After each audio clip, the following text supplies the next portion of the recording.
This is the second video in the overview section of the course. I'm just going to give you an idea of what happens in the speaking test and give a bit of detail on each of the three parts.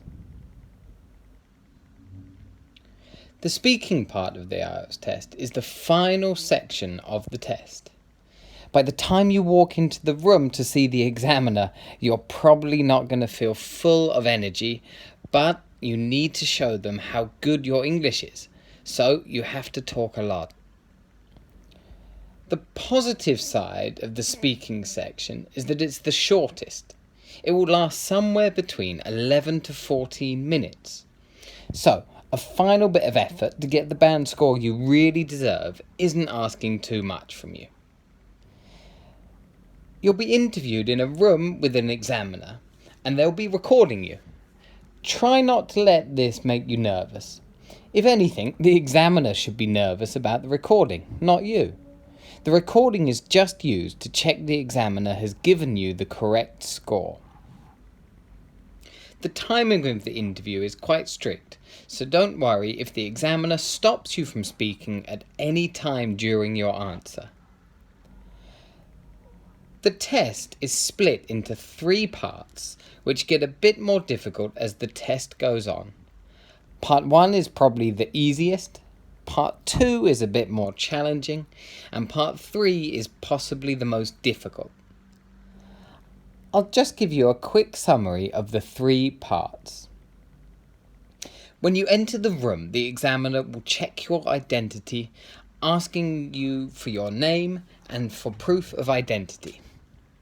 Once they've done this, they will tell you a little bit about the test and begin the recording of Part 1.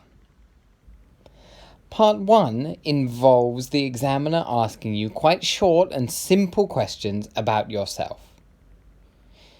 It'll last around 4 to 5 minutes, and there should be around 10 questions. The number of questions may change depending on the length of your answers. If your answers are very short, then there may be more questions. Or if your answers are very long, then there may be fewer. During these questions, it's really like the examiner is getting to know you and finding out what they can about you. They may ask you questions such as, where are you from? Are you working or studying? Or what do you enjoy doing in your free time? The topics of these questions are quite easy to predict and prepare for, which we will be doing later in this course.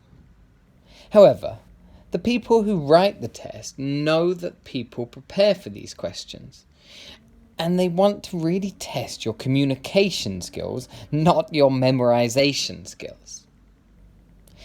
Therefore, there may be a few surprise topics that are just about impossible to prepare for.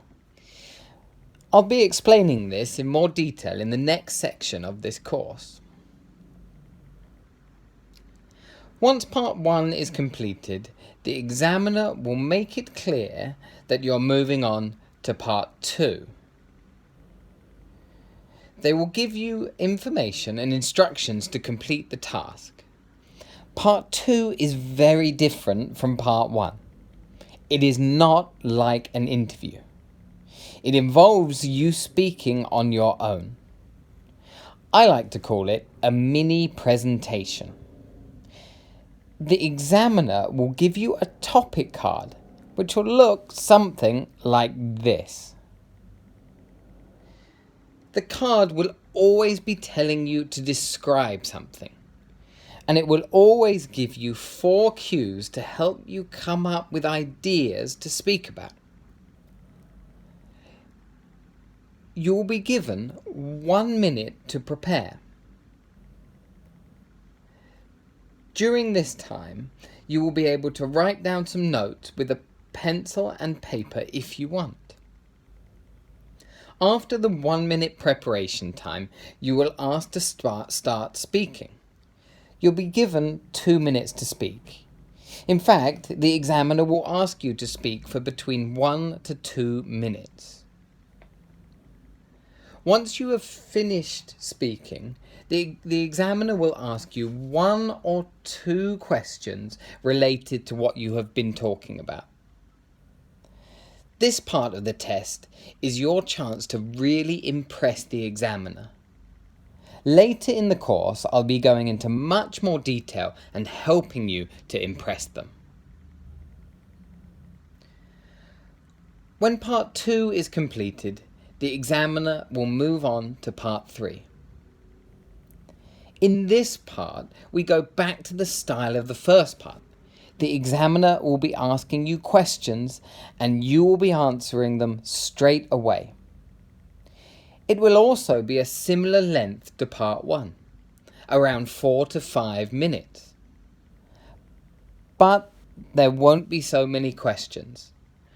Probably about 5. Once again, this depends on how long your answers are. The questions will not be as simple as the ones in part 1. They'll be more focused on your opinion and will require more explanation and more time to answer completely. The topic will in some way be connected to part 2. If you were asked to describe a teacher in part 2, you may be asked questions about education in part 3. A typical question looks something like this. Do you think teachers will be replaced by technology in the future? Or maybe something like this. What role should a teacher have in the classroom? The topics are quite difficult to predict. But there are some common topics that come up which we'll be looking at later in the course. However, the style of questions are much easier to predict, and that is where preparation should really be focused. Each part of the speaking test is encouraging you to use English for different reasons. Firstly, to talk about yourself. Secondly, to describe something. And lastly, to give and explain opinions. The examiner will give you an overall band score after listening to your English skills in all 3 parts. The way they give you your score is very important to understand. If you know what the examiner is looking for, it is easier to give it to them. The next video in the course will be explaining this in more detail.